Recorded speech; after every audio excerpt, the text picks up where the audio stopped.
you have a system that like a calling system from when you start, like you call this, and then after this one you call this one, and so on and so forth? Yeah, absolutely. Yeah. So the first thing I do, obviously, is I go to the great Vulcan 7 because I found those to be the best contacts. But so typically, the first thing that I do is call the hot expires. I'm spending about 30 minutes trying to contact those hot expires. After that, around 8:30, I'm doing my lead follow up. So any hot leads or anything like that. And usually, then after that, I'm calling the for sale by owners. Usually that's around 9 o'clock. And then come 9:30, I'm calling my database, and I take my time with my database. So I have that blocked from 9:30 to 10:30. Then I do another round on my expires. So the hot expires, I'll try them again. If no luck there, I'll kind of work into the older expires. So once I get through with that, I'm doing just listed, just sold.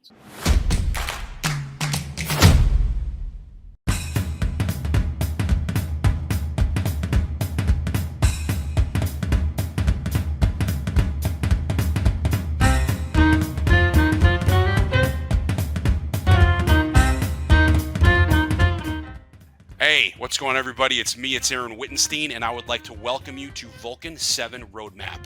This is where we talk to agents across the country on how to take an additional 2, 3, 4, 5, 6, 7, 8, 9, 10 additional listings a week. All right. So we have we got just a good human being that I'm going to be chatting with today. Darren Brothers. He's out of North Carolina, Raleigh-Durham. It's Raleigh-Durham, right?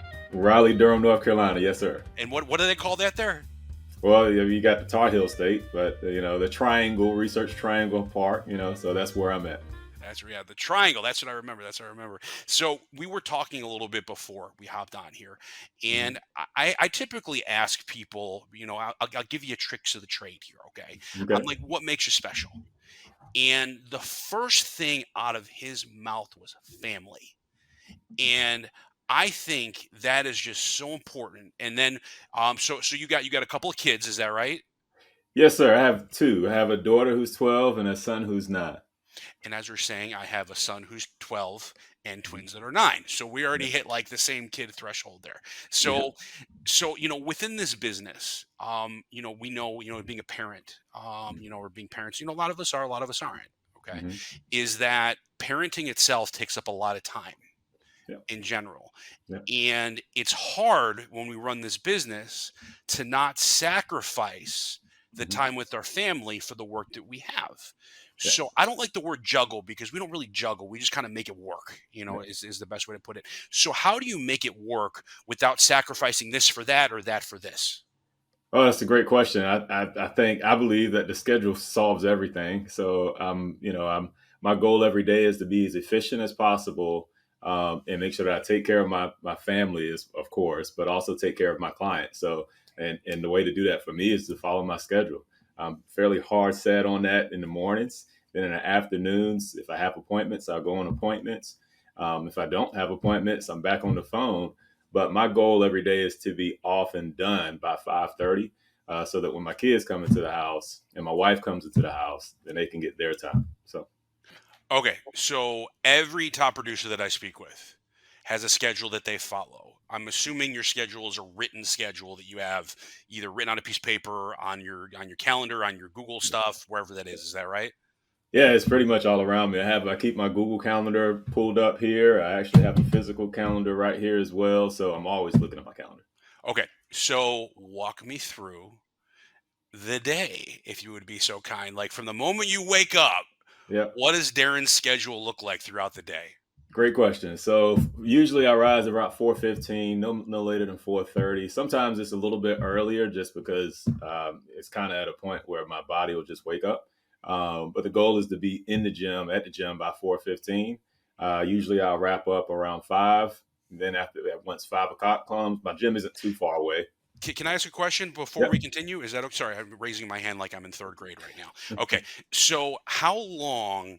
Because people like I'm up at 5:30, and they're 5:30. That's aggressive for me. Okay, Mhm. so number one, what time are you going to bed at night? Usually around 9:30 ish. Okay, In the bed. how long did it take you to get into that routine of waking up at 4:15 in the morning? Um, I don't know. I've been doing it for a long time. So I played, and when I went to college in North Carolina Central, I went and I played football. So Mm, they really didn't care about what you wanted to do. You do what you're supposed to be there on time, and we had early morning workouts. So I pretty much carried that throughout, my life, really. And then also after finishing up with college, I actually taught. So I was a teacher as well. Okay. But taking care of my health has always been a priority. So I just never really lost that. I just always woke up early, went to the gym, then went to work.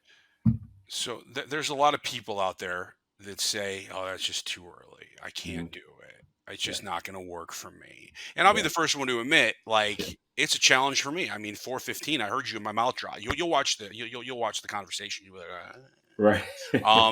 what suggestions do you have, if any, for people to get themselves in that routine? That's a great question. For me, I'm just always thinking about like what's important, one is my future is important, right? So I always want to make sure that I'm taking care of myself, and I find that the early morning is the best time to do that, so that I can actually then show up to be the best version of myself for my kids and also for my wife. But quite frankly, I also think about my. I'm from a big family, family of farmers. I also think about my family, and I know how hard they work, and it's just bigger to me, right? And that's just the reality of it. It's bigger to me. I think about my grandparents, my parents, my aunts, my uncles, but I'm also thinking about my kids and my kids' future kids. So when you think about it, when I look at it that way, it's really not hard at all. Okay, you just gave me absolutely no excuse to not wake up at 4 o'clock in the morning. My Yeah, wife is not allowed to watch this, by the way. Okay, right. so all right, so we got that. You're home by 5, from what, 15, I would assume, right?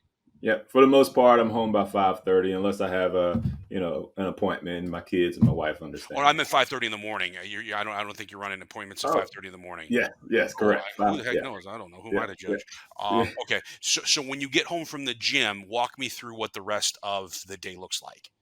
All right. So the goal, and this is the schedule's flexible, right? So a recent adjustment that I've made is because I've been playing around with this in the morning just to be as efficient and productive throughout the rest of the day. But a recent change that I made, probably been about a month ago now, is to come back home, read the Word, and pray and scribe, and that really helps me to get into the space that I need to be mentally. Um, and so so I allot 15 minutes for those things, and then after that then after that my kids are usually either up or I go wake them up. Usually I'm waking them up, and then we do breakfast. So I'll make breakfast for them, and we'll do that. And then after we do breakfast, I'm getting in the shower and making sure that I'm prepared and ready and dressed and ready for the appointment that I'm about to set. I love that. I love that. I'm ready for the appointment I'm about to set. That's the best thing I've heard in like the last 3 days. I absolutely love Yeah. that. Yeah. So what time are you on at 8, or what time are you picking up the phone? Yeah, usually it's 8 o'clock. So I'll start practicing. I do my own individual practicing at 7 o'clock. If I don't already have a role play partner scheduled for 7 o'clock, and then I'm a part of a role play group, and we will role play at 7:30. So once we wrap up that role play, I'm on the phones and you know prospecting at 8 o'clock. And then typical 3-hour shift is what you're putting in right now. Yeah, typically I'll do 3 hours. That's like my minimum standard. I try to go for 4 hours, but Okay. my minimum standard is to do 3 hours and then So check admin. Yep. so when you say minimum, is it like you have a 4-hour minimum standard, or you have like a contact minimum standard, or an Yep. appointment minimum standard, or what does that look like? Yeah. So my minimum standard is really 8 to 11. So it's a Okay. 3 hour minimum standard, no matter what. Um, and also to do 31 contacts. So that's the bar that I've set for myself, and that's the commitment that I've made to myself and commitment I made to the people that decide to put me to work as well. So again, it's another obligation for me to make sure I'm held accountable. Where does 31 come from? That is a great question. So again, the schedule is flexible. So as my coach always says, and so I've been playing with it a little bit. I was doing 41 contacts a day, but what I found is I found myself so focused on the contacts that I would get some leads or scheduled appointments and not really prepare well enough for the appointment for the person that allowed me to come over to the house. So I just wanted to make sure that I scaled it back a little bit. And this is just through masterminds and talking to top agents. That's where I'm trying to get to. So I just scaled it back a little bit just to make sure that when I get the lead, when I get the appointment, that I'm really taking time to prepare and making sure they're in the best position possible. Got it. And what, because like I said, I'm a firm believer we can control our time. You know what I Yep. mean? Everything else that happens is a product of our time. Okay. Yep. So in your perfect week, how many appointments set per week is like I hit my goal? Great question. So the goal is to schedule three appointments. That's the goal. Go on two, right? And ideally take two, but really to take one, right? That's my mission every week. And then you take one listing a week, right? By setting three Yep. appointments. Yes, sir. That's the you and I were like, it's a bald thing, by the way, because I have the same thing. Three appointments set, one will cancel, You're right. one, and then out of two, you take one, and boom, Yep. you took a listing a week. And I know Yep. see, we're like this, my friend, we're like this. So do you have a system that like a calling system from when you start, like you call this, and then after this Yeah. one, you call this one, and so on and so forth? Yeah, absolutely. Yeah. So the first thing I do, obviously, is I go to the great Vulcan 7 because I found those to be the best contacts, best way to contact the people that I'm seeking to go contact. So, and I actually have it written down over here. But yeah, so typically the first thing that I do is call the hot expires. So I'm spending about 30 minutes, trying to contact those hot expires. After that, around 8:30, I'm doing my lead follow up. So Mhm. any hot leads or anything like that, and usually it's not that many, maybe two, three. On a good day, four or five. Then after that, I'm calling the for sale by owners. Usually that's around 9 o'clock. And then come 9:30, I'm calling my database. And I take my time with my database, so I have that blocked from 9:30 to 10:30. And then I'll call the let me check. And then I'll do another round on my expires, right? So the hot expires, I'll try them again. And if no luck there, I'll kind of work into the older expires. So once I get through with that, I'm doing just listed, just sold. Got it. No, it's Yeah. it's nice because I mean I have my system in place as well, Mhm. that works because if we just do it haphazardly, Mhm. it's just it's haphazard. Yeah. This is the Yeah. best way. If there's no system, there's no success. You know what I Yeah. mean? Coin that, by the way. Okay, Yeah. so Love it. so if you had to pick one, what would be your preferred or favorite that you're contacting? Man, my favorite is definitely my database. Okay. My favorite is my database, right? I also like expires as well, right? So I that's and I don't know if that's just out of habit, but I just love the expires as well. They typically pick up the phone and we're able to have either a great conversation or not so great, but either way, I know where I stand. So So let me ask you this, okay? Is that a lot of people are nervous about calling their database, especially if they haven't been in touch with their database, for Mhm, a period of time. mhm. What have you used historically that's worked well as kind of like a re-engagement phone call? Great question. Usually it's a variety of things. So I'll schedule three, maybe four touches throughout the year. Then I have a category of people that I call once a month. The people that I call once a month is just, hey, it's your realtor, Darren Brothers, just touching base with you and see if you had any questions, anything I can lend my support to, or any services I can provide you through my connections. So just seeing how I can be helpful to them, whether it's a contractor, plumber, Can roofer. you can you call me and pretend we haven't spoken in like forever? Yeah, sure. All right, give me a shout. Yeah, ring ring. Hello. Good morning, Aaron Wittenstein, Darren Brothers, your realtor. How are you? Oh my gosh, it's been forever, Darren. What's going It's on? it's been a while. It's been a while since you purchased your last home, and I owe you an apology. Oh, don't even worry about it. No, no, don't Yes, don't even worry about it. We've had like three kids since we talked to you last, and it's been a little crazy. excellent, excellent. Well, Aaron, listen, I was just thinking of you. I don't want to hold you too long. I was just sitting here wondering if you had any real estate needs. I know with the summer coming up, kids just getting out of school. I know people are often thinking about projects around the house, or even potentially making a move, and just seeing if there's anything that I can do as a continued service to you to be helpful to you and your family this time. No, I mean we may need someone to install some wallpaper down the road. But yeah, other than that, we're pretty good. Excellent, excellent. That's awesome. So, and I have the probably the one of the best contractors in the area that I'm Okay, happy to connect you with. Make sure you're good to go. that'd be great. I'd appreciate that. Thank you. Absolutely, absolutely. How about yourself? How are you all liking the home? You happy where you are? Yeah, we're good, man. We love it. It's getting a little tight, but I think we're good for the time being. So it's getting tight with the two kids, and I know they're not getting any smaller. No, they don't do that. They They don't definitely do don't do that, that. do No, they don't they? do that. When did you have any plans of maybe making a move here in the future, or you feel like you're happy where you are for a while? You know what? We're riding a 2.9% interest rate right now. So I know Okay, interest rates are higher. So I think we're just going to kind of hang out for a couple of maybe a year or two and, good. just kind of go from there. Good. Excellent, excellent. Well, I'll tell you what I'll do is I'll just touch base every so often, see if there's anything that I can do to be helpful. Before I let you go, Aaron, I have to ask you, considering that the supply of homes is actually still low and sellers are walking away with a fistful of equity with the sale of their home, who do you notice looking at possibly selling a home or possibly purchasing a home that we can help? You know what? My aunt may be doing something down the road, but nothing's like imminent right now. Yeah, absolutely. Yeah, no, look, when she's ready, I'm ready. I'm always ready, as you know. So, do you think she'd mind if no pressure, no obligation? Do you think she'd mind if I gave her a call this coming week? Yeah, I'm sure she can call her at 1, 2, 3, 4, 5, 6, 7, 8, 9.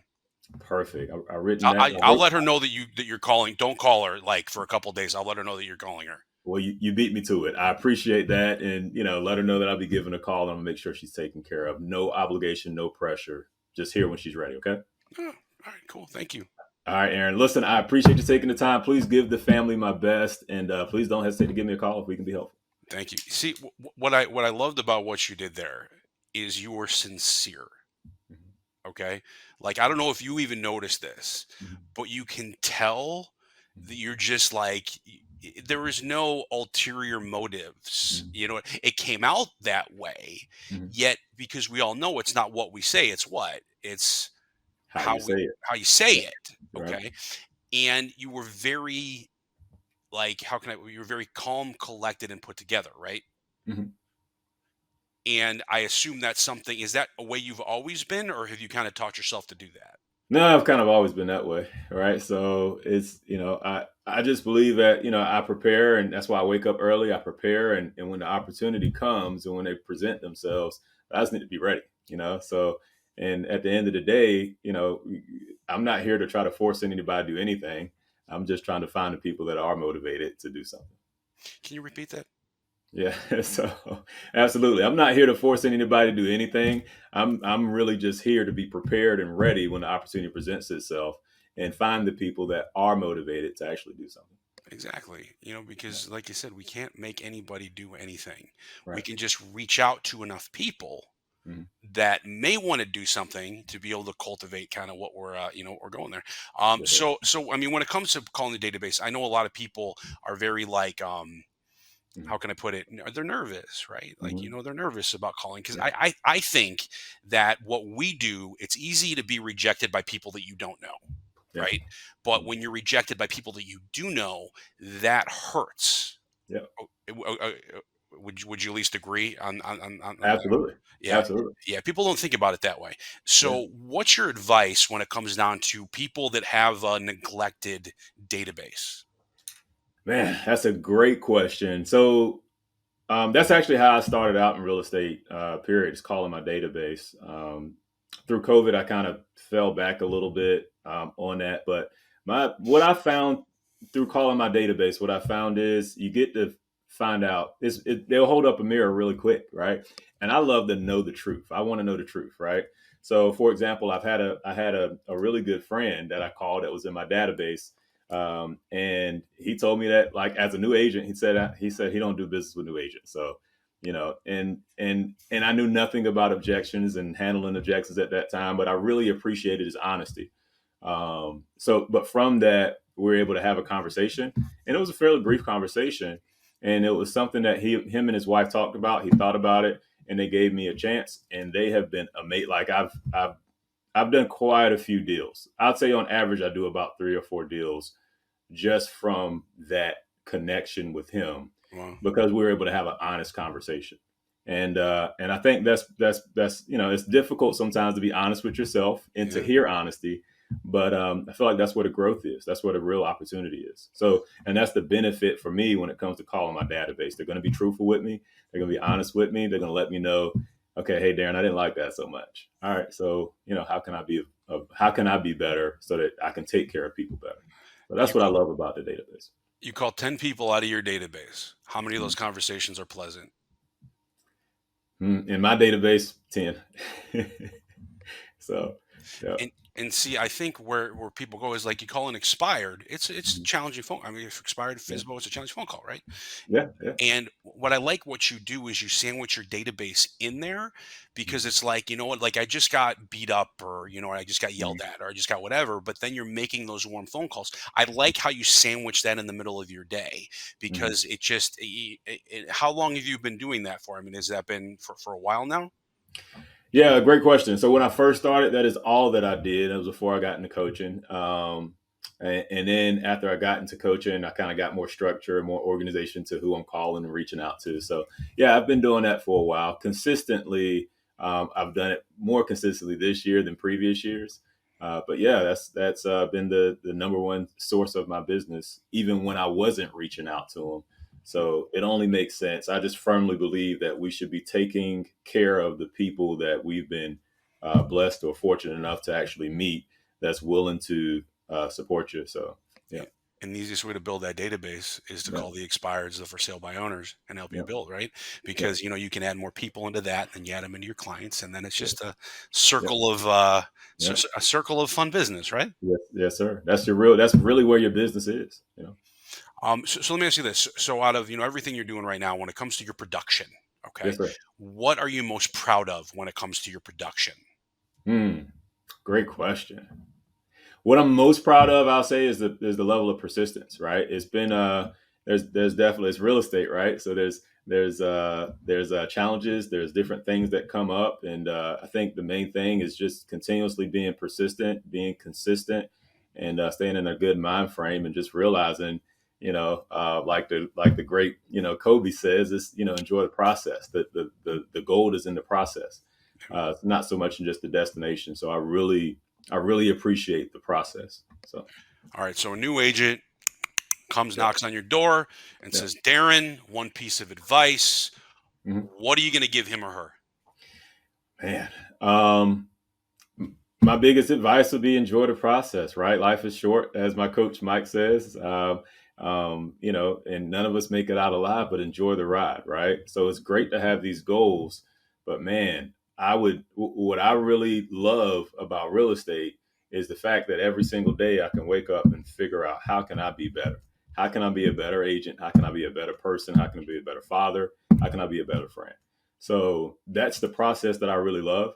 And in being able to talk to people on a continuous basis, they continuously hold that mirror up to you, and you got the choice to either do something about it and fix it, or ignore it. Right. So I I would love, say, be persistent, be consistent, and enjoy the process. I love that so much. Yeah. That's just, I do, and I'm not just saying that to say that, just so you know Yeah. that. Okay, I love Yeah. that. I appreciate So I want to tidy this all up into a nice bow. it. Okay, so what are your final last words for Vulcan 7 Nation? Man, for Vulcan 7 Nation, listen, first off, I appreciate the service that's, somebody started it somewhere, right? So I appreciate the back end work that y'all have done that allows me to actually just pick up the phone and just easily call people and reach out to people that's in need of help and service. So keep up the great work, continue to be persistent, continue to be persistent. And yeah, look, it's all to the good, right? Either we win or we learn. So We, it's we, all to the good. oh my, you and I need to hang out more often. Yes, we need to hang out. I'm coming to Raleigh-Durham. Okay, Okay, come so through. all right, Darren. So someone from Sacramento, California, has a buyer that's looking to Mhm, move to Raleigh-Durham, aka the Triangle. All right, mhm. how does one get in touch with you? Yeah, I appreciate you plugged me in there. Yeah, my cell phone number, my direct cell phone number is 919-879-0829. Again, that's 919-879-0829. And my email is dbrothers, just like first initial D, last name is Brothers, and then realty at gmail.com. Got it. Got it. All right, my friend. This was great. I want to say thank you so much for hanging out with us. Okay. Thank you for having me, man. You're amazing. I appreciate you. Oh, thank you so much, man. I really appreciate that as well. So, otherwise, Darren, thanks for coming to hang out. Everybody else, go make some money. Take care of yourselves and be well.